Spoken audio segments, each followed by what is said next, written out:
নমস্কাৰ স্বাগতম জনাইছো আপুনি চাই আছে আফটাৰনুন এক্সপ্ৰেছ ষ্টুডিঅ'ত মই গীতাশ্ৰী এই মুহূৰ্তৰ ব্ৰেকিং নিউজ 1 ছেপ্টেম্বৰৰ পৰা বিদ্যালয় খোলাৰ আছে সম্ভাৱনা কোভিড পৰিস্থিতি উন্নত হোৱাৰ লগে লগে খুলিব পাঠদান আৰু শিক্ষা মন্ত্ৰীৰ ডক্টৰ ৰনোজ পেগুৱে ঘোষণা কৰিছে এই বিষয়ে যে 1 ছেপ্টেম্বৰ যদি পৰিস্থিতি ঠিকে থাকে কোভিডৰ পৰিস্থিতি যদি হামকাটে তেনেহলে খুলিব পৰা যাব ক্লাছবোৰ বিদ্যালয় খুলিব পৰা যাব ৰনোজ পেগুৱে ডক্টৰ ৰনোজ পেগু শিক্ষামন্ত্ৰী গৰাকী আজি ঘোষণা কৰিছে পাঠদানৰ ক্ষেত্ৰত আলোচনা কৰা হৈছে মুখ্যমন্ত্ৰীৰ সৈতে বুলি তেওঁ জনাইছে আৰু স্বাস্থ্য বিভাগৰ সৈতে আলোচনা কৰি আমি সিদ্ধান্ত লম বা সিদ্ধান্তত উপনীত হ'ম বুলিও উল্লেখ কৰিছে আজি সাংবাদিকৰ আগত ডক্টৰ ৰনোজ পেগুৱে কলেজ আৰু চূড়ান্ত বৰ্ষৰ ছাত্ৰ-ছাত্ৰীৰ পাঠদান আৰম্ভ কৰাৰ বাবে চিন্তা চৰ্চা কৰা হৈছে মেট্ৰিক উত্তীৰ্ণ ছাত্ৰ-ছাত্ৰীসকললৈও শুভেচ্ছা জনালে শিক্ষামন্ত্ৰী গৰাকীয়ে যেহেতু আজি মেট্ৰিকৰ ফলাফল ঘোষণা কৰা হৈছে উত্তীৰ্ণৰ হাৰ বৃদ্ধি পাইছে কলেজত নাম ভৰ্তিৰ বাবে অসুবিধা নহ'ব বুলিও তেওঁ দাবী কৰিছে আৰু ফলাফলত অসন্তুষ্ট ছাত্ৰ-ছাত্ৰীয়ে কৰিব পাৰিব পৰীক্ষাত অৱতীৰ্ণ হ'বলৈ আবেদন পৰীক্ষাৰ ভিত্তিত নহয় তথ্যৰ ভিত্তিত এইবাৰ এই ফলাফল দিয়া হৈছে বৰ্তমান আৰু লাভলীনা বৰগোহাঁইলৈও শুভেচ্ছা জ্ঞাপন কৰিছে শিক্ষামন্ত্ৰী গৰাকীয়ে এতিয়ালৈকে মোৰ তাত যিমানবিলাক খবৰ ইনফৰমেশ্যন আহি আছে এই ফলাফলক লৈ অভিভাৱক ছাত্ৰ-ছাত্ৰী শিক্ষক তেওঁলোক সন্তুষ্ট যদি অসন্তুষ্ট ওলায় কোনোবাই যদি কয় যে মই ফলাফল লৈ সন্তুষ্ট নহয় মোৰ কাৰণে পৰীক্ষা অনুষ্ঠিত কৰিব লাগে আমি আগতীয়াকৈ ঘোষণা কৰি ৰাখিছোঁ সেইসকল অসন্তুষ্ট ছাত্ৰ-ছাত্ৰীৰ কাৰণে আমি পৰীক্ষা অনুষ্ঠিত কৰিম গতিকে আগতে এপ্লিকেশ্যনখিনিতো আহক তাৰপিছত আমি সিদ্ধান্ত কৰিম 5 তাৰিখৰ পৰা 12 আগষ্টৰ ভিতৰত এপ্লিকেশ্যন কৰিব হয় তেওঁলোকে নিশ্চিতভাৱে মানে বহুত ডেডিকেটৰ তেওঁলোকে কৰিব নোৱাৰে অসন্তুষ্ট বুলি এতিয়া লগে লগে তেওঁলোকে আমাক জনাব লাগিব বিদ্যালয়সমূহ খোলা কিবা সম্ভাৱনা আছে নিশ্চিতভাৱে বিদ্যালয় আমাৰ কোভিড পৰিস্থিতিটোৰ উন্নতি ঘটিছে এই ক্ষেত্ৰত আমি স্বাস্থ্য বিভাগৰ লগতো আলোচনা কৰি আছোঁ আৰু যোৱাকালি মাননীয় মুখ্যমন্ত্ৰীৰ লগতো মই আলোচনা কৰিছোঁ আৰু আমি এটা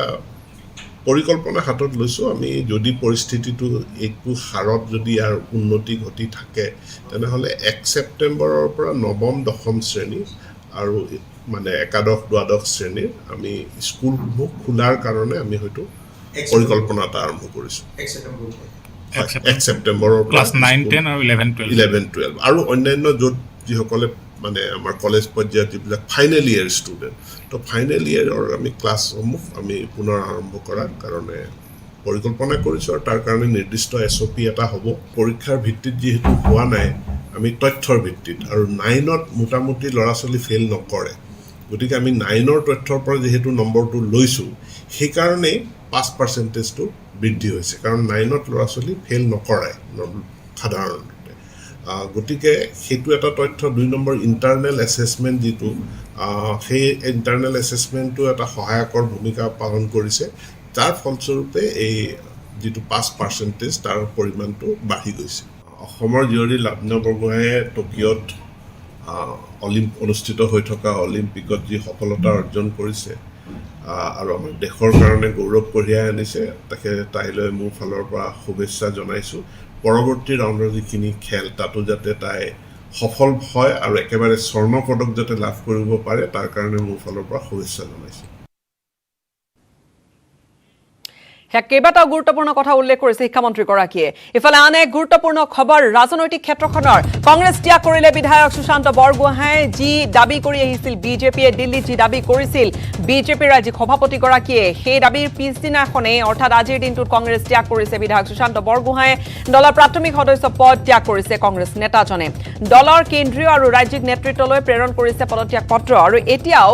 কিন্তু বিধায়ক পদ ত্যাগ কৰা নাই কংগ্ৰেছ নেতাজনে অধ্যক্ষ বিশ্বজিৎ দৈমাৰী গুৱাহাটী আহি পালে হাতে হাতে দিব পদত্যাগ পত্ৰ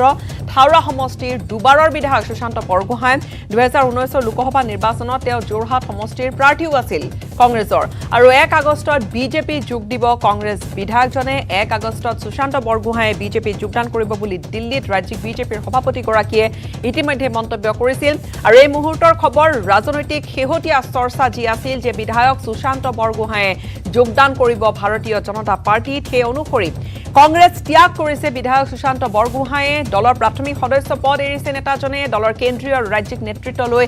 প্ৰেৰণ কৰিছে পদত্যাগ পত্ৰ আৰু অধ্যক্ষ বিধানসভাৰ অধ্যক্ষ বিশ্বজিৎ দৈমাৰী গুৱাহাটীত নাই বৰ্তমান গুৱাহাটী আহি পালে হাতে হাতে তেওঁ পদত্যাগ পত্ৰখন দিব থাৰা সমষ্টিৰ দুবাৰৰ বিধায়ক সুশান্ত বৰগোহাঁই আৰু 2019 লোকসভা নিৰ্বাচনতো অৱতীৰ্ণ হৈছিল এঘৰি যুঁজিছিল সুশান্ত বৰগোহাঁয়ে কংগ্ৰেছৰ টিকটত আৰু 1 আগষ্টত এতিয়া তেওঁ বিজেপিত যোগদান কৰিবলৈ সাজু হৈছে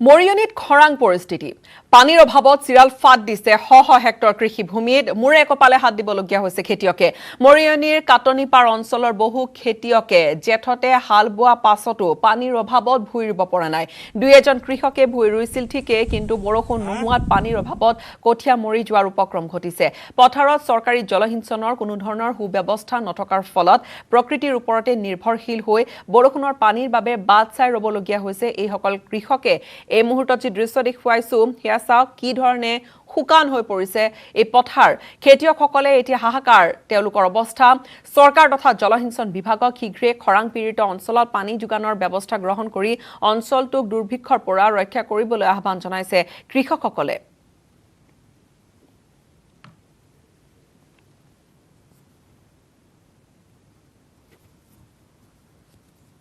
এই খেতিবোৰ পথাৰে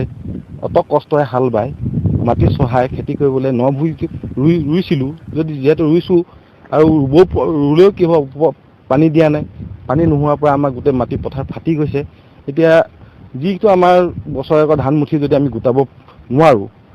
আমি খাম কি এইটো আমাৰ চৰকাৰে কিবা এটা সুবিধা দিব লাগে জলসিঞ্চনৰ ব্যৱস্থা আছে পানী নোলায় ইয়াত দ্বীপদেৱ চামাৰচেবল বহাইছিলে এতিয়া 8টা মানে বহাইছিলে বহাতে 4টামান 6টামান বিকলেই হৈ গ'ল 2টা মানে যেনে চলিছে তাকো ইমান পানী দিব নোৱাৰে ছাপ্লাইটো জলসিঞ্চনৰ কিবা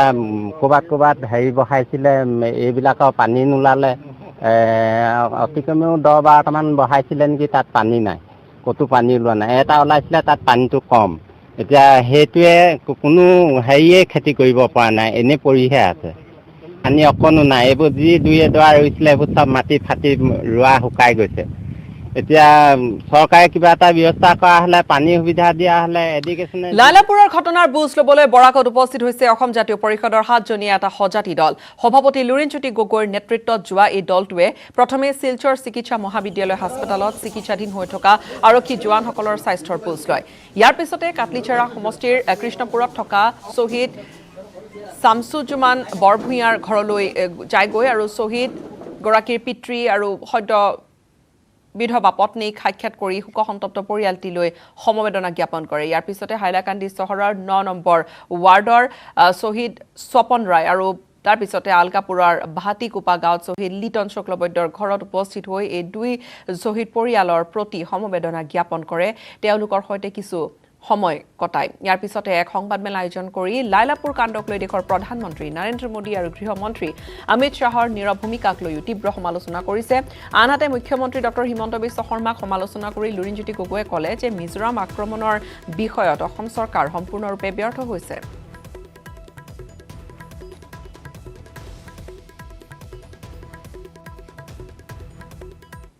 ঘটনা ঘটি আছে উত্তেজনাপূৰ্ণ পৰিৱেশ সংঘাত চলি আছে আমি বিচাৰোঁ যে এই যিটো সমস্যা এইটো স্থায়ী সমাধান হ'ব লাগে শান্তি সম্প্ৰীতি আহিব লাগে চৰকাৰৰ তেওঁলোকৰ দুৰ্বল ভূমিকাৰ কাৰণে বা সমগ্ৰ প্ৰক্ৰিয়াটো তেওঁলোকৰ বিফলতাৰ কাৰণে এই ঘটনা ঘটিলে কাৰণ সীমান্ত অঞ্চলসমূহত যেতিয়া উত্তেজনাপূৰ্ণ পৰিস্থিতি থাকে তেতিয়া সকলো ধৰণৰ খবৰ ৰাজ্যৰ গৃহ বিভাগৰ ওচৰত থাকে ইণ্টেলিজেন্সৰ খবৰ থাকে কিন্তু এনেকুৱা খবৰ থকাৰ পাছতো পৰিস্থিতি জনাৰ পাছতো যেনেকুৱা ধৰণৰ কৌশল ল'ব লাগিছিল যেনেকৈ প্ৰতিৰোধ কৰিব লাগিছিল সেয়া কৰাত চৰকাৰ বিফল হ'ল ইণ্টেলিজেন্সৰ হয় তেওঁলোকৰ ওচৰত খবৰ নাছিল নতুবা খবৰ থকাৰ পাছতো তেওঁলোকে যিটো ব্যৱস্থা ল'ব লাগিছিল সেইটো ল'ব পৰা নাই অতি আচৰিত কথা প্ৰধানমন্ত্ৰী আৰু গৃহমন্ত্ৰীয়ে উত্তৰ পূৰ্বাঞ্চলৰ যিকোনো এটা বিষয় আহিলে তেওঁলোকে টুইট কৰে কেন্দ্ৰীয় গৃহমন্ত্ৰী আৰু প্ৰধানমন্ত্ৰী ডাঙৰীয়া আজিলৈকে এটা টুইট কৰা নাই এটা যিটো আনুষ্ঠানিক অফিচিয়েল বক্তব্য ৰখা নাই ই অসমৰ প্ৰতি তেওঁলোকৰ যিটো চিন্তা দৃষ্টিভংগীৰ প্ৰতিফলন ঘটিছে এইটো অত্যন্ত দুৰ্ভাগ্যজনক কৰোনা সংক্ৰমণৰ তৃতীয় লহৰক প্ৰতিহত কৰিবলৈ সমগ্ৰ দেশ একত্ৰিত হৈছে। সংক্ৰমণ ৰোধ কৰিবলৈ টিকাকৰণৰ সমান্তৰালকৈ সামাজিক দূৰত্ব আৰু মাস্ক পৰিধান কৰিবলৈ গুৰুত্ব প্ৰদান কৰি অহা গৈছে। মানুহে টিকাকৰণৰ গুৰুত্ব এতিয়া বুজি উঠিছে আৰু ইয়াৰ বাবে তথ্য আৰু সম্প্ৰচাৰ মন্ত্ৰণালয়ে সমগ্ৰ দেশজুৰি সজাগতামূলক অভিযানো চলাই গৈছে।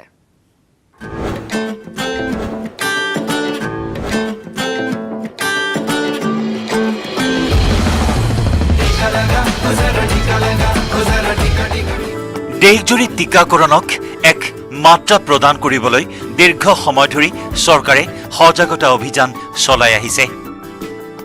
চহৰে হওক বা গাঁও, চৰকাৰৰ এই প্ৰচেষ্টাৰ ছবি আপুনি সৰ্বত্ৰে দেখিবলৈ পাব। কিন্তু দেশৰ কিছুমান অঞ্চল এতিয়াও এনেকুৱা আছে য'ত টিকাকৰণক লৈ মানুহৰ মাজত এতিয়াও বিভিন্ন প্ৰশ্ন। হিমাচল প্ৰদেশৰ চিৰমৌৰ জিলাৰ লোকসকলেও এই আশংকাতেই পিছ হুহুকি আছে আৰু এইবাবেই প্ৰচাৰ মন্ত্ৰণালয়ে হিমাচল প্ৰদেশৰ চিৰমৌৰ জিলাত সজাগতা অভিযান চলাই আছে, যাৰ উদ্দেশ্য মানুহক বিনামূলীয়া টিকাকৰণৰ প্ৰতি সজাগ কৰা। সজাগতা অভিযানৰ বাবে ব্যৱহাৰ কৰা হৈছে বাহন। का मेन मकसद यही है कि लोगों को वैक्सीन के बारे में जागरूक किया जाए और जो लोगों के मन में डिफरेंट धारणाएं बनी हुई कि वैक्सीन से कुछ ऐसा हो जाता है वैसा हो जाता है, उन धारणाओं को दूर करके हम जो है वैक्सीन लगाकर कोरोना जो हमारा है, कोरोना की जो थर्ड वेव आ रही है उससे पहले तैयारी करके और कोरोना को हराने में अपना जो लोग हैं अपना सहयोग जो है वो प्रदान करें।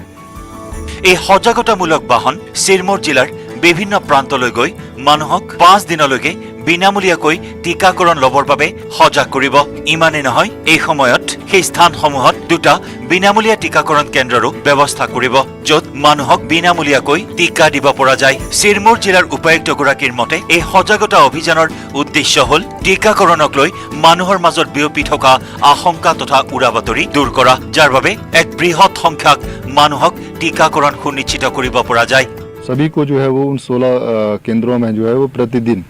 वहाँ वैक्सीन लगाने की सुविधा उपलब्ध होगी।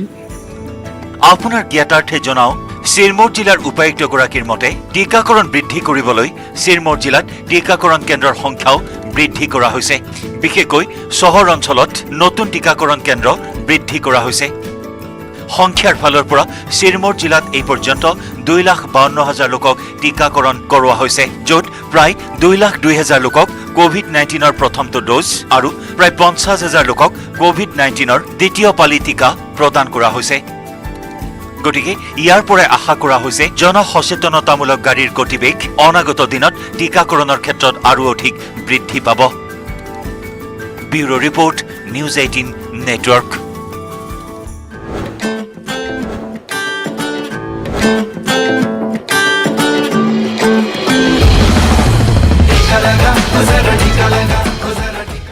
আৰু নেটৱৰ্ক 18 ফেডাৰেল বেংকৰ সঞ্জীৱনী গাড়ী কোভিডৰ কবলত পৰা দেশৰ সকলো জিলা ভ্ৰমি ফুৰিছে। ভেকচিনৰ গুৰুত্বৰ বিষয়ে সজাগতা সৃষ্টিৰ প্ৰয়াসত আমাক সহযোগ কৰক। আমাৰ সঞ্জীৱনী গাড়ীখন আজি ক'ত আছে সেয়া চাই লোৱা হওক।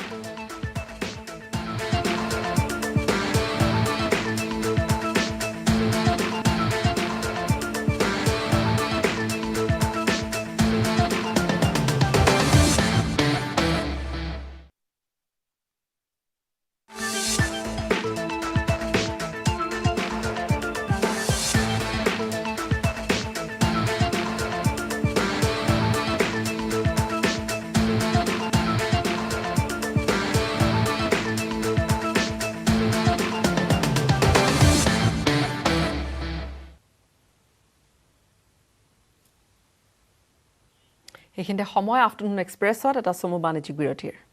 মাইথান ষ্টীল ইমান ষ্ট্ৰং যে 20% কমকৈ লাগে। ষ্ট্ৰং আৰু বুদ্ধিয় মাইথান নিৰ্মাণৰ মানদণ্ড।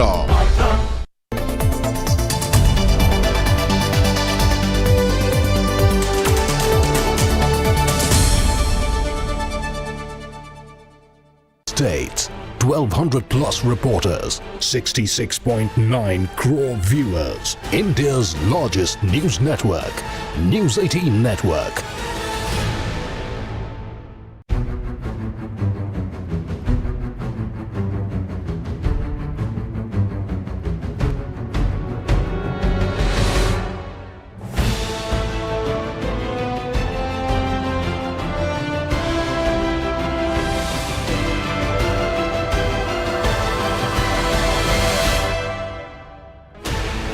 16 channels, 15 languages,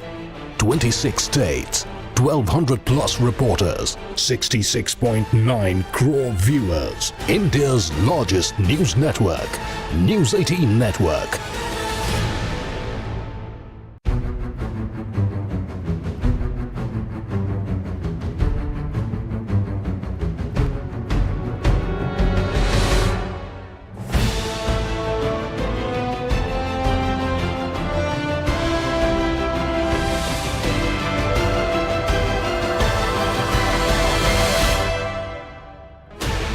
Sixteen channels, 15 languages,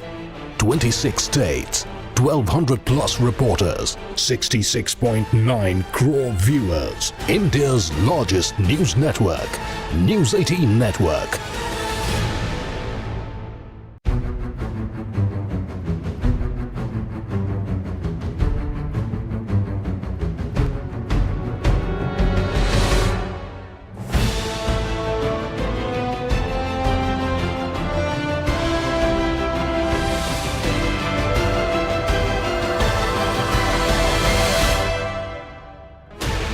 Sixteen channels, 15 languages, 26 states, 1,200 plus reporters, 66.9 crore viewers. India's largest news network, News 18 Network.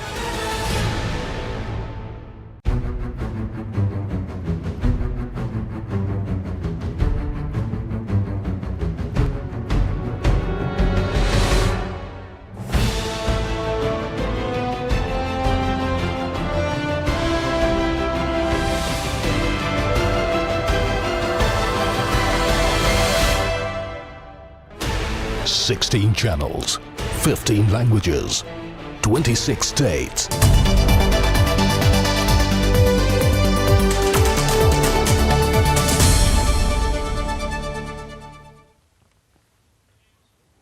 অচিন ৰোগত আক্ৰান্ত ডিগবৈ ঔগুৰিৰ তেনি দৰিদ্ৰ পৰিয়ালৰ একমাত্ৰ 2 বছৰীয়া এটি কণমানি সন্তান উন্নত চিকিৎসাৰ ব্যৱস্থাৰ বাবে সহায়ৰ হাত আগবঢ়াইছে অসমৰ বিজেপিৰ মুখপাত্ৰ অৰুণজ্যোতি মৰাণে আৰু অজয় গোৱালা আৰু সংগীতা গোৱালাৰ একমাত্ৰ সন্তানটি জন্মৰ পৰাই অসুস্থ 2 বছৰৰ অসুস্থ হৈ আছে কণমানিটি দৰিদ্ৰ পৰিয়ালৰ হোৱাৰ বাবে শিশুটি কৰিব পৰা নাছিল উন্নত চিকিৎসা পৰিয়ালৰ একমাত্ৰ সন্তানটিৰ হাত ভৰি ডিঙি স্থিৰে নাথাকে বহিব নোৱাৰে কেৱল বিছনাতে শুই থাকিবলগীয়া হয় এতিয়া পৰিয়ালটোৰ এনে দুখৰ সময়ত কণমানিটিৰ কাষত থিয় দিছেগৈ অসম ৰাজ্যিক বিজেপিৰ মুখপাত্ৰ অৰুণজ্যোতি মৰাণ আৰু উন্নত চিকিৎসাৰ ব্যৱস্থা কৰিছে শিশুটিৰ ইতিমধ্যে মই আজি গম পালোঁ যে অজয় গোৱালা আৰু সংগীতা গোৱালাৰ পুত্ৰ প্ৰায় 2 বছৰ হৈছে সঞ্জু গোৱালা এই ল'ৰাটোৰ জন্মৰ পাছৰ পৰাই তেখেতৰ অসুস্থতা হৈ আছে আৰু এই অসুস্থতাৰ কথা আজি মই গম পালোঁ আৰু গম পাই ইয়াত আহিলোঁ যে ইয়াৰ ট্ৰিটমেণ্টৰ ব্যৱস্থা নিশ্চয় কৰিব লাগিব তাৰ কাৰণে মই এতিয়া অভিভাৱক দুইজনৰ লগতে কথা পাতিছোঁ যে অহাকালিলৈ আমি AMCলৈ লৈ যোৱাৰ ব্যৱস্থা কৰা হৈছে আৰু ইয়াৰ পাছত যদি উন্নত চিকিৎসাৰ কাৰণে ব্যৱস্থাৰ কাৰণে চৰকাৰৰ লগত কথা পতা হ'ব যাতে এই ল'ৰাটো সুস্থ হৈ উঠিব পাৰে আৰু এই ল'ৰাটোৰ বাকীবিলাক চব ঠিকে দেখিছোঁ কিন্তু ল'ৰাটোৰ যিটো ডিঙিটো একেবাৰে লুজ মানে থিয়কৈ থাকিব নোৱাৰে খোজ কাঢ়িব নোৱাৰে এনেকুৱা ধৰণৰ বাকী শুনা দেখা এইবিলাক চব ঠিক হৈ আছে তো গতিকে এই উন্নত চিকিৎসাৰ কাৰণে যাতে আমি ব্যৱস্থা সকলোৱে কৰি দিব পাৰোঁ তাৰ কাৰণে আজি মই গম পোৱাৰ লগে লগে ইয়াত আহিছোঁ এবাৰ চুলাই মদৰ বিৰুদ্ধে ব্যাপক অভিযান অব্যাহত ৰাখিছে তিতাবৰৰ বৰহুলা আৰক্ষী থানাৰ এলেকাটোৰ অবৈধভাৱে গঢ়ি উঠা বহুকেইটা চুলাই মদৰ ঘাটি বিগত পষেকটোত উচ্ছেদ কৰিছে বৰহুলা আৰক্ষীয়ে বৃহস্পতিবাৰেও ভাৰপ্ৰাপ্ত আৰক্ষী বিষয়া নুৰতাজ আলীৰ নেতৃত্বত আৰক্ষীৰ এটা দলে বৃহৎ এই অভিযান চলাই অব্যাহত ৰাখিছে চুলাই মদ বিৰোধী অভিযান নাওপেটা কুমাৰভেটি অঞ্চলত চলোৱা অভিযানত আৰক্ষীৰ দলটোৱে পুনৰ 5টাকৈ চুলাই ঘাটি উচ্ছেদ কৰাৰ লগতে প্ৰায় 1000 লিটাৰ চুলাই মদু নষ্ট কৰে আনহাতে আৰক্ষী অভিযান কালত চুলাই প্ৰস্তুতকৰণত ব্যৱহৃত প্ৰায় 5 কুইণ্টল নিষিদ্ধ লালি গুৰু জব্দ কৰি নষ্ট কৰিবলৈ সক্ষম হৈছে উল্লেখযোগ্য যে বৰহুলা অঞ্চলটোৰ ভিতৰুৱা গাঁওসমূহত দীৰ্ঘদিন ধৰি বৃহৎ চুলাইৰ ভাটি বা চুলাই ঘাটি এই ধৰণে গঢ় লৈ উঠিছে যাৰ পৰিপ্ৰেক্ষিতত সামাজিক পৰিৱেশ বিনষ্ট হৈছে বৃহস্পতিবাৰৰ এই অভিযান কালত আৰক্ষীক অসম জাতীয়তাবাদী যুৱ ছাত্ৰ পৰিষদ আৰু চুতীয়া ছাত্ৰ সন্থাৰ বৰহুলা আঞ্চলিক সমিতিয়ে পূৰ্ণ সহযোগিতা আগবঢ়ায় ইয়াত যিসকল শিক্ষিত ব্যক্তি আছে তেখেতলোকে এই গোটেই কাৰবাৰটো চলাই আছে আৰু আমি আইনক দাবী জনাইছোঁ যাতে প্ৰশাসনে তেখেতলোকৰ ওপৰত যিসমূহ আইন প্ৰণয়ন কৰিব লাগে আইন প্ৰণয়ন কৰি যাতে তেখেতলোক জেললৈ যাব পাৰে তাৰ উপযুক্ত ব্যৱস্থা কৰিব লাগে নহ'লে এই পিছপৰা অঞ্চলসমূহ যিসকল দৰিদ্ৰ আছে দৰিদ্ৰসকল কেতিয়াও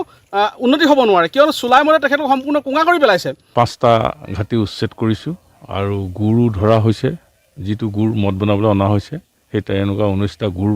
আমি ইতিমধ্যে জব্দ কৰিছোঁ আৰু আপোনালোকে দেখিছেই এতিয়া গুৰ যিখিনি গেলাই থৈছে সেইখিনি ভাঙিছোঁ আৰু আমি আৰু আগুৱাই যাবলৈ চেষ্টা কৰিম নেওপেটা গাঁৱত প্ৰায় এতিয়ালৈকে আমাৰ 1000 লিটাৰমান ওচৰা-ওচৰি মদ ভঙা হোজাইত ভেকচিনৰ বাবে ৰাইজৰ মাজত লাগিছে হাহাকাৰ পৰ্যাপ্ত ভেকচিন নিদিয়াৰ মাজনিশাৰ পৰাই ৰাইজে ভেকচিন চেণ্টাৰত পাতিছে দীঘলীয়া শাৰী হোজাইৰ নৱকল্প পাঠশালা উচ্চ মাধ্যমিক বিদ্যালয়ৰ ভেকচিন চেণ্টাৰত অতিক্ৰম তাত এটা দেখা গৈছে ৰাইজে পাতিছে দীঘলীয়া শাৰী আৰু চেণ্টাৰটোত মানুহৰ পৰিৱৰ্তে বটল বা শিল ইটা কচুপাত বাঁহৰ টুকুৰা পৰ্যন্ত আৰু ইফালে ORSৰ খালী পেকেট পৰ্যন্ত ৰাখি মহিলা আৰু পুৰুষৰ বাবে দুটাকৈ লাইন এনেকৈ তৈয়াৰ কৰি লৈছে মানুহ থিয় নহ'লেও তেওঁলোকে খোৱা বস্তুবোৰ যাতে কোনেও আঁতৰাই নিদিয়ে তাৰ বাবে আকৌ দিছে পহৰাও মুঠৰ ওপৰত ভেকচিনৰ বাবে চেণ্টাৰটোত মাজনিশাৰে পৰা সৃষ্টি হোৱা এনে পৰিস্থিতিক লৈ হোজাইত সৃষ্টি হৈছে প্ৰতিক্ৰিয়া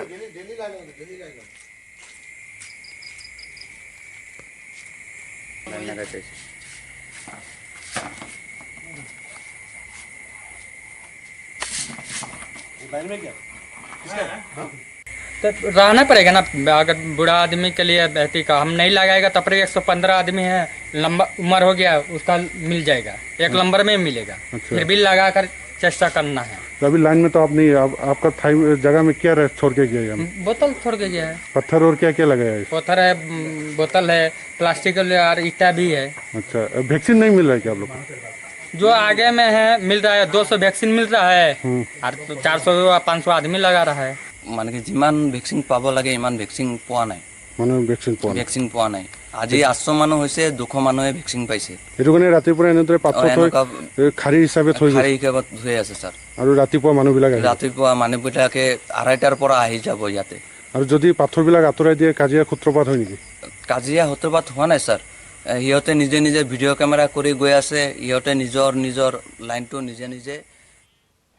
গহপুৰৰ পথাৰত চিৰাল ফাঁদ মিলিছে বিকল হৈছে 17,86,000 টকীয়া জলসিঞ্চন আঁচনি খৰাঙৰ বাবে কৃষি কাৰ্য কৰিব পৰা নাই ৰাইজে দক্ষিণ গোপচাৰগুৰিত জলসিঞ্চন আঁচনিৰ সুবিধা আছে কিন্তু বিকল হৈ পৰি আছে ফলত পানীৰ অভাৱত ভূঁই ৰুব পৰা নাই অঞ্চলটোৰ বহু খেতিয়কে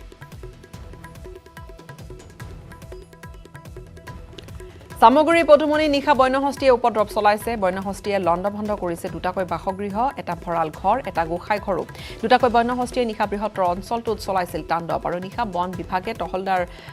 টহলদাৰী কৰি যোৱাৰ পিছতে উপদ্ৰৱ চলাই হাতীকেইটা সম্প্ৰতি পদুমনিৰ এখন ডাঠ কাঠনিৰ বাৰীত আছে অৱস্থান লৈ ডিব্ৰুগড় চহৰৰ চাৰিআলি বজাৰত আজি পুৱা প্ৰায় 6 বজাত বিদ্যুৎস্পৃষ্ট হৈ এজন লোকৰ মৃত্যু ঘটাক লৈ তীব্ৰ উত্তেজনা পৰিৱেশ সৃষ্টি হয় বিদ্যুৎস্পৃষ্ট হৈ অকাল মৃত্যু সাবটিবলগীয়া লোকজন ডিগবৈ চাৰিআলি বজাৰৰে দুখী সিং পুৱাই ঘৰৰ শাক-পাচলিকে আদি কৰি লেতেৰা আৱৰ্জনা ডাষ্টবিনত পেলাবলৈ বুলি ঘৰৰ পৰা আহোঁতে বিদ্যুৎ পৰিবাহী তাঁৰ ছিগি মাটিত পৰি থকা অৱস্থাত গছকি দিয়াত মৃত্যুমুখত পৰে লোকজন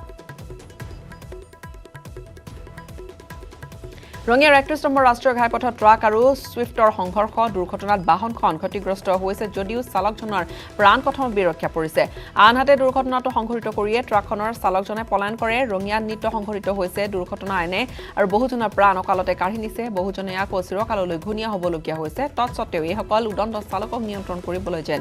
গান নলৰে আৰক্ষী প্ৰশাসনৰ কোকৰাঝাৰত 8টাকৈ ছাত্ৰ সংগঠনৰ যৌথ উদ্যোগত অসম মিজোৰাম সীমান্ত শ্বহীদসকললৈ শ্ৰদ্ধাঞ্জলি জ্ঞাপন শ্ৰদ্ধাঞ্জলি কাৰ্যসূচীত সদৌ অসম নাথ যোগী ছাত্ৰ সন্থা সদৌ অসম আদিবাসী ছাত্ৰ সন্থা সদৌ BTR সূত্ৰধৰ যুৱ ছাত্ৰ সন্থা BTR চাহ জনগোষ্ঠী ছাত্ৰ সন্থা জলহাট যুৱ ছাত্ৰ সন্থা কোকৰাঝাৰ জিলা ছাত্ৰ সন্থা কোকৰাঝাৰ জিলা গৰিয়ামৰীয়া দেশী জাতীয় পৰিষদ আৰু কোকৰাঝাৰ জিলা গোৰ্খা ছাত্ৰ সন্থাৰ প্ৰতিনিধিসকলে অংশগ্ৰহণ কৰে